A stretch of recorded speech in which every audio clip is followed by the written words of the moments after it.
Assalomu alaykum. Yangi kompaniyasining xizmatchilari. Xudo farqli tavsiyasini yana sizlar bilan ko'rishmoqdamiz. Ko'rib turganingizdek paxta ekish mashinamizning yuragi bo'lgan, ya'ni yerga yotqizilgan salafonlarning uchib ketmasligi va fermerlik xonasiga zarar bo'lmasligi uchun mustahkam ravishda salafonlarimizni yopib, ustiga qoplaydigan barabanlarimizni yig'ish jarayonidamiz. Bu barabanlarimiz etap-etap yig'iladi.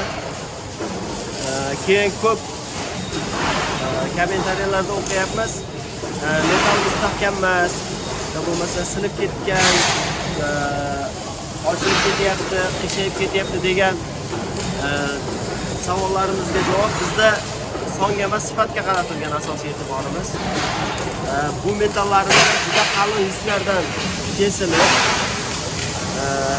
ko'rib turganingizdek tushunarli qilib gapirganda kepi svarka emas, kepida payvandlanadi. Ya'ni kepida payvandlagan paytda 5 tonna 6 tonnagacha bo'lgan og'irlikka, ya'ni bosimga bardosh bera oladi.